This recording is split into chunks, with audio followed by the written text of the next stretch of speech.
नमस्कार, मेरा नाम है ओपी वशिष्ठ। दी हरियाणा टॉक्स के खास मुद्दे में आपका स्वागत है।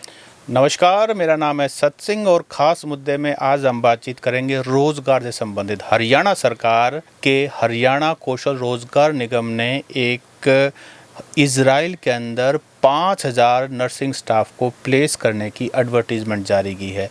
आपको याद दिला दें, इसी साल जनवरी के अंदर इज़राइल के अंदर 10,000 वैकेंसीज़ की भी एडवर्टीज़मेंट हुई थी, लेकिन बाद में स्किल टेस्ट हुआ, बहुत सारे युवा उसको पास नहीं कर सके, तो कुछ ही जा पाए थे। लेकिन अच्छी बात यह 5,000 नर्सिंग स्टाफ के लिए एक गोल्डन अपॉर्चुनिटी है कि वो इज़राइल में जाकर, विदेश में जाके काम करने का, पैसे कमाने का सपना पूरा कर सकते हैं। हालांकि थोड़ा सा चैलेंज भी रहेगा, क्योंकि इजराइल में पिछले दिनों युद्ध हुआ था और काफ़ी क्राइसिस है वहाँ पे, तो सुरक्षा का भी एक विशेष ध्यान रखना होगा और लैंग्वेज का भी। इसमें मतलब नर्सिंग स्टाफ को हिब्रू लैंग्वेज वहाँ पे यूज़ की जाती है, तो इंग्लिश और हिब्रू की नॉलेज भी होनी चाहिए। और जैसा कि आप जानते हैं कि अगर आप विदेश में जा रहे हैं तो आपको काफ़ी सारी चीज़ों का ध्यान रखना पड़ेगा। सबसे पहले आपके पास पासपोर्ट होना चाहिए जिसकी वैलिडिटी कम से कम 6 महीने बचे हो, क्योंकि उसको आप बाद में एक्सटेंड भी करवा सकते हैं। उसके बाद जो भी डॉक्यूमेंट्स आपको कॉन्ट्रैक्ट साइन हुए, उस कॉन्ट्रैक्ट को पढ़ना है, आंख बंद करके साइन नहीं करना, क्योंकि उसी के अंदर आपके मेडिकल अलाउंस, उसी के अंदर आपको क्या सैलरी मिलेगी, क्या आप काम करते हुए कंपनी बदल सकते हैं, नहीं बदल सकते, क्या आपको वहाँ अकोमोडेशन मिलेगी, ऐसी तमाम बातें आपको उस डॉक्यूमेंट्स में पढ़नी होंगी।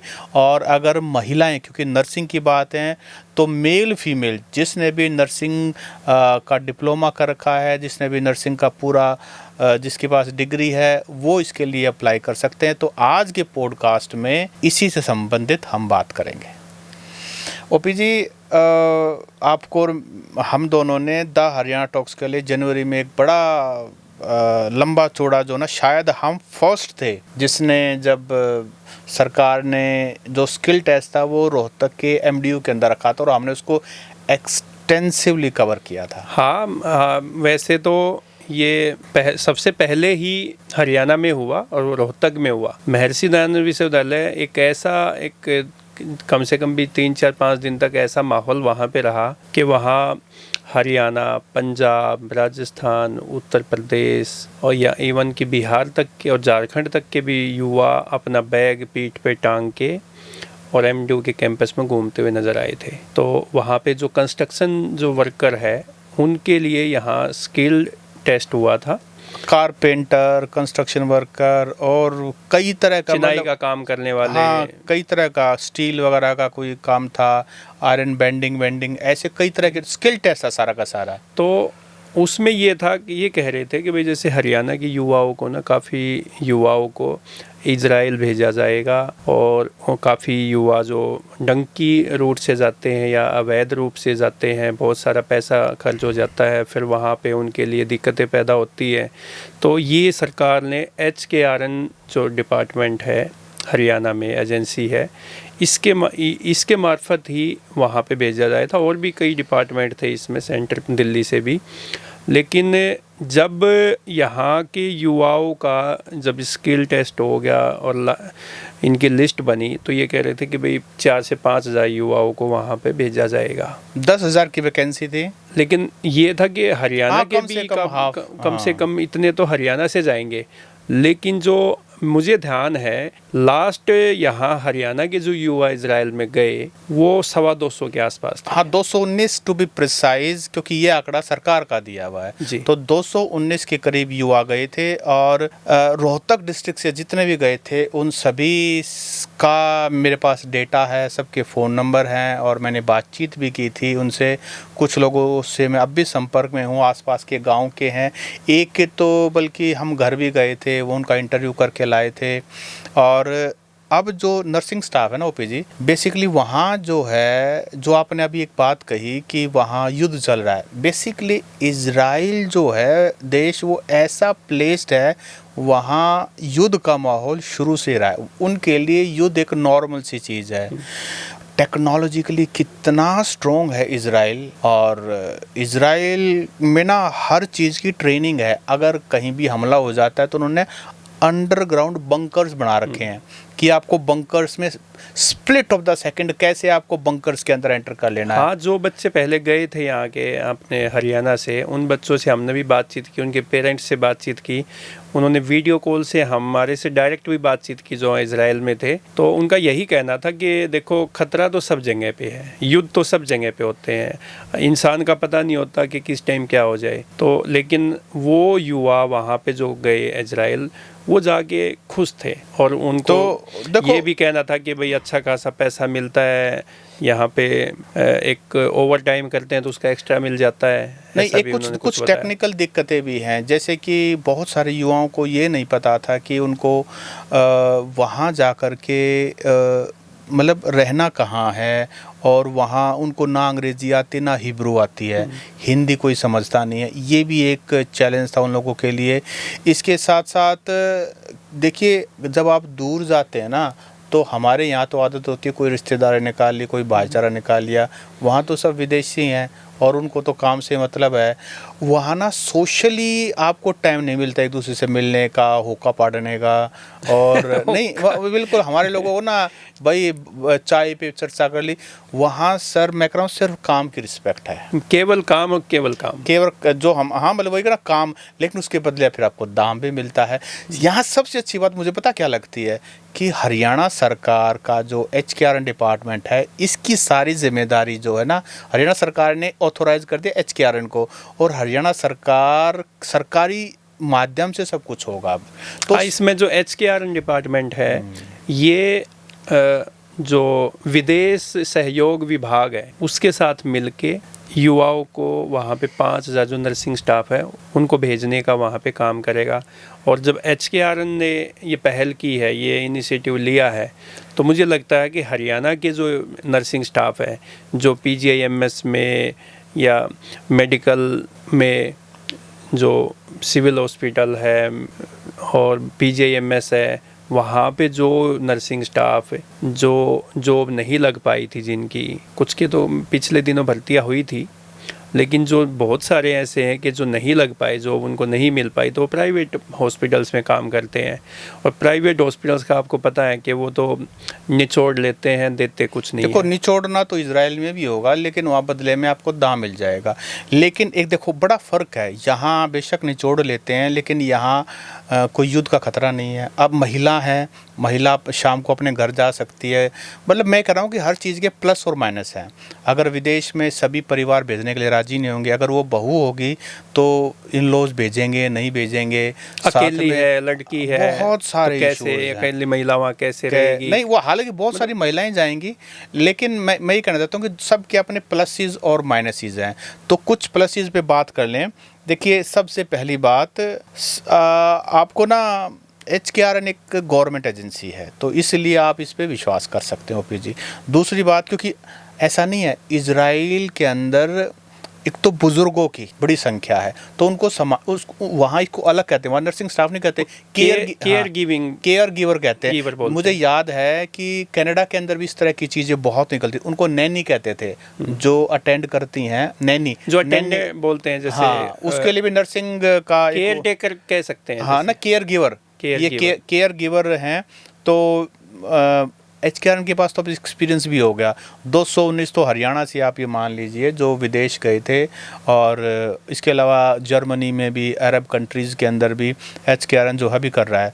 और इसके अलावा आप ये मानिए कि हेल्थ केयर सेक्टर में नर्सिंग स्टाफ की ना वहाँ डिमांड भी है, ऐसा नहीं है। हर बड़े कंट्री में, एडवांस कंट्रीज़ में ना, यही UK के अंदर भी बहुत डिमांड है। और जब कोविड चला था सर, सबसे ज़्यादा डिमांड उस समय हुई थी। बाकी सब तो अपने आप को संभाल लेते हैं, लेकिन जो बुज़ुर्ग हैं वहाँ ना एक इशू है, क्योंकि लाइफस्टाइल उनका भी ऐसा ही है, तो बड़े फैटी हो जाते हैं, घुटने जवाब दे जाते हैं। और वहाँ ऐसा नहीं है कि बेटा वो सेवा करेंगे, वहाँ तो ये है कि बेटा जवान होते ही अपने अलग घर बना लेगा, वो संडे टू संडे अपॉइंटमेंट लेके एक दूसरे से मिलते हैं। तो जो बुज़ुर्ग हैं उनको अपनी सेवा करने के लिए इस तरह के केयर गिवर की ज़रूरत होती है। और महिला के लिए देखो चैलेंज होता है, अगर क्योंकि बुज़ुर्ग घर में अकेले होते हैं, अब जो लड़की है वो जवान है, अब वो कैसे अपने आप को करेगी। बहुत देखो, महिला होने के प्लसेस भी और माइनसेस भी हैं, तो ये सारी चीज़ें आपको खुद सोचनी पड़ेंगी। इसके अलावा फर्जी एजेंसियों से बचाव करना है अपने आप को, क्योंकि HKRN के थ्रू ही जाना, ये नहीं। OPG पिछली बार हमने देखा था ना कि जब बहुत सारी एजेंसियां आ गई थी, बहुत सारे दलाल बीच में आ गए थे। अच्छा, हमने बहुत सारे युवाओं से बात की, वो कहा कि हम तो वहाँ 50,000 रुपये जमा करा के हैं, यहाँ तो सिर्फ खड़े होने के लिए। उन्होंने कहा है वहाँ जाके सिर्फ आप टेस्ट दिया हो, हम अपने आप तुम इतने लाख में भेज देंगे। लेकिन उसमें ना, जब हमने MDU में जब ये कैंप लगा था, प्रशिक्षण कैंप लगा था, स्किल टेस्ट जो हुआ था सत सिंह जी, वहाँ पे हमने काफ़ी लोगों से बातचीत की थी। जो पैसे दे के जो यहाँ पे आए थे स्किल टेस्ट देने के लिए, वो हरियाणा के युवा नहीं थे, उसमें ज़्यादा पैसे देने वाले लोग थे। वो बिहार, पंजाब, राजस्थान और UP, वहाँ के ज़्यादातर ऐसे थे जिन्होंने ये हमारे को बताया कि हम पैसे दे के, किसी को 50,000 रुपये दे के आए हैं, किसी से 2 लाख रुपए में बातचीत हुई है, किसी में 5 लाख रुपए में बातचीत हुई है। और जहाँ तक मेरी जानकारी है, जिन भी युवाओं को भेजेगी सरकार 5,000 का, तो उनको एक बेसिक ट्रेनिंग भी देनी उनको होनी चाहिए। ऐसा नहीं है कि आप देखो, सरकार ने सबसे पहले तो सत सिंह जी इसमें ये करना चाहिए कि जो इंटरेस्टेड है ना, उनके पहले तो आवेदन मांगने चाहिए, और आवेदन आने के बाद उनका फिर उनको ट्रेनिंग दी जानी चाहिए सभी की। वो देखो, यहाँ इंग्लिश और हिब्रू 2 लैंग्वेज अगर उनको सिखा दी सर, तो ये मानिए आधा काम तो वैसे ही हो जाएगा। हिब्रू इतनी जल्दी नहीं सीखी जाएगी, अंग्रेजी टूटी फूटी से काम चल जाएगा ठीक ठाक। लेकिन जो नर्सिंग स्टाफ है वो तो फिर भी थोड़ा सा नहीं, वो पढ़ा लिखा है, एजुकेटेड होता है। हॉस्पिटल्स के अंदर सबसे ज़्यादा ज़रूरत होती है इनकी। उसके अलावा कई बार घरों में भी ज़रूरत होती है, और बाकी सरकारी वो जो सिस्टम होता है वहाँ इनकी बहुत ज़्यादा हैवी डिमांड है। उसके अलावा आपके पास जब आप HKRN के थ्रू करेंगे तो passport, visa, police verification, medical test, training certificate, सभी जो है चरण सरकार की देखरेख में होंगे। ये भी एक अच्छी बात है। और सरकार जिनको भेजेगी उनका सरकार के पास डाटा होगा, इजराइल के साथ उनका एग्रीमेंट भी साइन होंगे, और बहुत सारी चीज़ें एक डॉक्यूमेंट पे आ जाएगी। तो आप ये मानिए कि उनके साथ कोई फ्रॉड तो नहीं होने लेकिन वाला। जिम्मेदारी खुद की होगी, क्योंकि बहुत सारी चीज़ जब आप घर से दूर रहते हैं ना सर, जाने के बाद ही पता लगता है, सभी एडजस्ट नहीं हो पाते हैं। क्योंकि हमारे लोगों को ये है कि मिलना बैठना, सोशली कनेक्ट होना, ये बहुत है। वहाँ इस हर फॉरेन कंट्री में ये एक दिक्कत है, वहाँ सब अपने काम से काम रखते हैं, कोई किसी का तो मिक्स नहीं होता। अगर मिक्स होते हैं तो वो अपने ही लोगों के साथ छोटे से सर्कल में मिक्स होते हैं। तो वहाँ हमारे लोगों को ना ये उच्चाटी लगती है। फिर वो घर के माँ बाबू, दोस्त, कजन, वो घर के रोट याद आवे, जैसे भाई वो चोटे नहीं लगने चाहिए, वो चोटे लग जा रहे, भाई याद आती है माँ बाप की, योगी दोस्तों की, वो गांव के रूख याद आएंगे हैं, वो कुआं याद आओगा, वो जोड़ पे बैठ के बग्गी याद आओगी। देखो भाई, इतना तो आपको त्याग करना पड़ेगा, बिना त्याग के जो है। हालांकि इसमें हरियाणा सरकार ने अभी और भी डिटेल जो है ना आनी बाकी है, और इस बारे में कुछ मेन स्ट्रीम अखबारों के अंदर खबर भी आई हुई है। हाँ, आज एक नेशनल न्यूज़पेपर में एक बड़ी सी न्यूज़ पब्लिश हुई है, तो उसका इसके लिए देखो, चाहे जो भी हो, लेकिन मुख्यमंत्री नायब सिंह सैनी जो है वो रोज़गार को लेके और नौकरियों को लेके, युवाओं को जॉब देने को लेके थोड़ा सा सीरियस तो दिखाई दे रहे हैं। अभी CET का एग्ज़ाम हुआ, इससे पहले इसके बाद पात्रता परीक्षा हुई है, और अब हालांकि वो थोड़ा सा, जैसे हमने पॉडकास्ट किया था HKRN के दूसरे स्टेट में भेजे जाएंगे हरियाणा से बाहर, तो उसमें जो लोगों के, युवाओं के जो कमेंट्स आए हैं वो थोड़ा सा इस योजना के विपरीत दिखाई दे रहे हैं। बेसिकली क्या होता है कि इस तरह की अमेंडमेंट की जाती है ना, वो रूटीन में नहीं हो चीज़ें, लेकिन अपवाद अगर किसी को सरकार करना चाहे तो कर भी सकती है। ऐसा नहीं है कि वो 100 लोगों को कर देगी, 1000 लोगों को कर देगी, लेकिन फिर भी हाँ, बड़ा वो होगा, क्योंकि अगर जिस स्टेट में भेजा जाएगा वो भी तो ऑन डिमांड ही भेजा जाएगा ना, नहीं तो ऑन डिमांड, या फिर कोई सिफारिश लगवा के जाना चाहे। जैसे पिछले दिनों कोई रेवाड़ी के अंदर पोस्टिंग हुई थी, बिहार के नायब तहसीलदार, और बाद में पता लगा कि रेवाड़ी के अंदर उसका गांव है, वो वो जॉब बिहार में लगा हुआ है, लेकिन वो है यहाँ का, मतलब तो वो तो सिफारिश लगवा के आया था। तो ये कह सकते हो था तो हरियाणा का, उसको बिहारी बना दिया। हाँ, नहीं वो था कुछ इस तरह से। तो आप ये मानिए, अच्छा कुछ इसके अंदर ध्यान रखने वाली बातें भी हैं, आप सभी के लिए बहुत ज़रूरी है। एक तो सुरक्षा स्थिति, आप ये जान लीजिए इजराइल एक इजी कंट्री नहीं है। जैसे अपनी यहाँ है कि अपना लास्ट युद्ध कब हुआ था, और युद्ध हुआ था तो हमारे पर कोई प्रभाव नहीं हुआ था। इजराइल में ऐसा नहीं। अगर आप इजराइल में जा रहे हैं तो वहाँ युद्ध बड़ा कॉमन सा है, मिसाइलें विसाइलें और ये सारी चीज़ें ना, एक्सप्लोजन का साउंड वगैरह। अपने यहाँ तो अभी जो पहलगांव जो हादसा हुआ और उसके बाद ऑपरेशन सिंदूर किया गया, फिर वो जो पाकिस्तान के साथ वो जो ड्रोन हमले हुए और वो सारे मार गिराए, और जब वो लाइट बंद करते थे जब, और वो जो ड्रोन दिखाई दे और रहे हमारे थे, यहाँ भी तो उसकी ट्रेनिंग वगैरह सरकारी तो सिस्टम उससे ऐसा माहौल हो गया था कि जैसे पता नहीं क्या हो जाएगा, और क्या तो इतना एक पैनिक वाला जो है। इजराइल के अंदर ये चीज़ें कॉमन है। आपको ये बेसिक ड्रिल वहाँ जाके सिखाएंगे। आप जब वहाँ लैंड करेंगे ना, आपको ट्रेनिंग का हिस्सा है ओपीजी वहाँ तो अगर कि आपको बंकर में कैसे घुसना है, बचाव कैसे करना है। वहाँ तो आप जिस भवन में बिल्डिंग में आप रहते हैं उसके ऊपर से कब मिसाइल चली रही ये पता ही नहीं चलता। लेकिन वहाँ बंकर्स बने और दे आर कम्प्लीटली सेफ। लेकिन बंकर में हो सकता है आपको लंबे समय तक, तो वहाँ आपको बाकायदा ट्रेनिंग सर्वाइव करने के लिए भी आपको तैयार रहना पड़ेगा दूसरा किसी भी परिस्थितियों में। दूसरा वहाँ की आपकी सांस्कृतिक और भाषा का अंतर है। जैसे कि हम बातचीत कर चुके हैं, हिब्रू और अंग्रेजी दो ही आपकी सर्वाइवल हैं। तो हिब्रू इतनी जल्दी आने वाली नहीं है, तो अंग्रेजी ही आप अंग्रेजी फोकस कर सकते हैं। टूटी फूटी बोल के हिब्रू सीखने के लिए बहुत लंबा समय लगता है, लेकिन लंबा समय वहाँ रहेंगे तो आप सीख भी सकते हैं। दूसरा वहाँ वेतन अच्छा है। देखिए ज़्यादातर जो हमारे पहले भी गए हैं हरियाणा से, और वैसे भी सरकार अगर आपका कॉन्ट्रैक्ट करवा रही है तो वेतन अच्छा होगा, लेकिन वहाँ खर्च भी ज़्यादा है। और इसलिए जो कॉन्ट्रैक्ट होगा उसमें अपनी सारी सुविधाओं के बारे में आप अच्छी तरह से पढ़ ले। मौसम और जलवायु जो है गर्म और शुष्क वातावरण रहता है, वहाँ पर एडजस्ट करने के लिए एक बार चैलेंज आ सकता है। तो अपनी इस तरह की दवाइयाँ वगैरह हैं, मेडिसिन्स वगैरह हैं, वो यहीं से लेके जाएं तो बेटर, नहीं तो वहाँ बड़ी महंगी मिलती हैं। फिर वर्क शेड्यूल का मतलब यही है कि आपका शेड्यूल बहुत बहुत बहुत टाइट होने वाला है।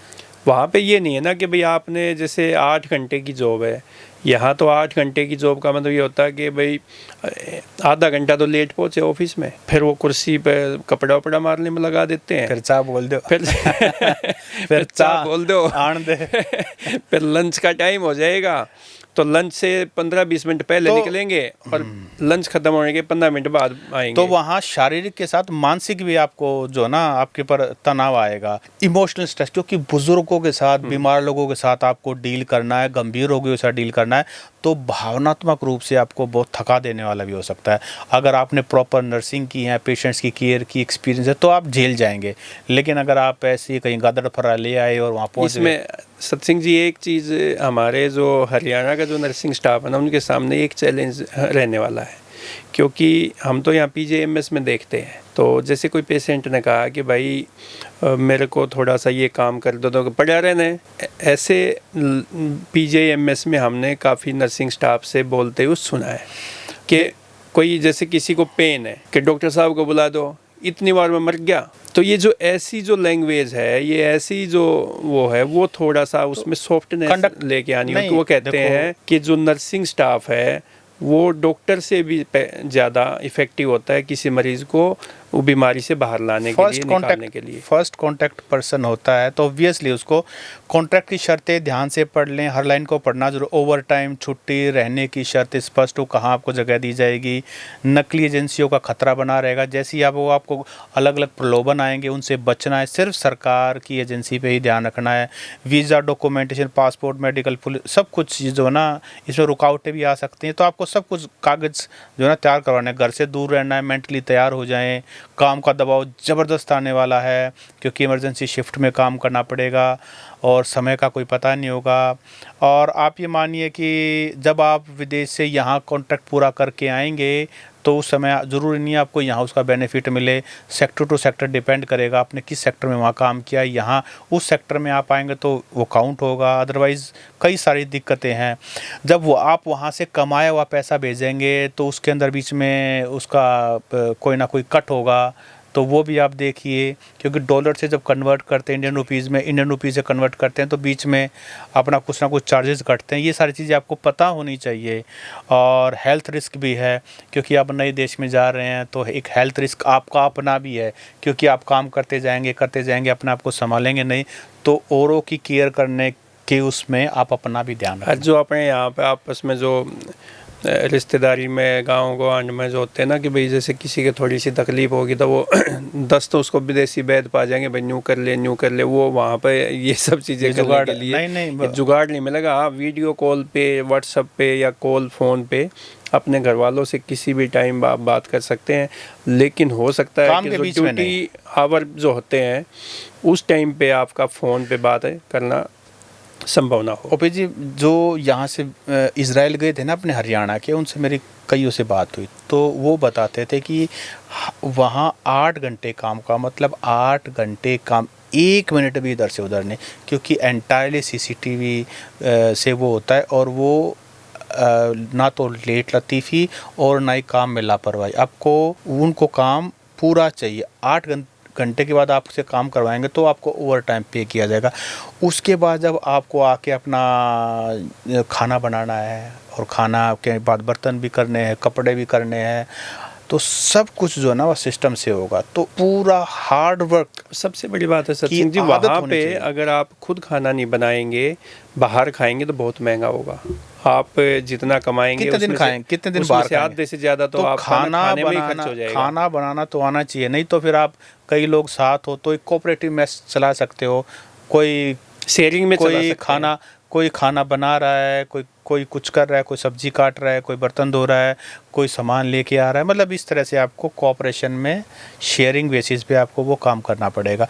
इन सारी चीज़ों के लिए तैयार हो तो अगर आपके पास वैलिड डॉक्यूमेंट्स हैं, वैलिड डिप्लोमा डिग्री है, तो अब सरकार की मुझे लगता है बहुत जल्दी इसकी और भी डिटेल आएंगी। और इंग्लिश में अगर आपका हाथ अभी तंग है तो आप अपने आसपास के कोचिंग सेंटर में अपने किसी टीचर से, अपने परिचित से, जहां आपको संभव हो, अपने इंग्लिश जो स्पोकन है कम से कम वो तो आपको अच्छे से आनी ही चाहिए। जी, तो दोस्तों आज का जो हमारा पॉडकास्ट का खास मुद्दा था वो हरियाणा के युवाओं के लिए रोज़गार का मुद्दा था, जो हरियाणा सरकार HKRN एजेंसी के तहत भेज रही है, खासकर नर्सिंग स्टाफ के लिए, जो कि 5000 वैकेंसी की डिमांड इजराइल से मिली है और HKRN ने इसकी जिम्मेदारी ली है कि भाई ये वहाँ पे भेजने का काम करेगा HKRN। तो दोस्तों इसके अलावा आपके पास कोई कुछ पूछना है आप कमेंट करके पूछ सकते हैं। आपका कोई साथी रिश्तेदार है उसको आप ये वीडियो शेयर भी कर सकते हैं। नमस्कार।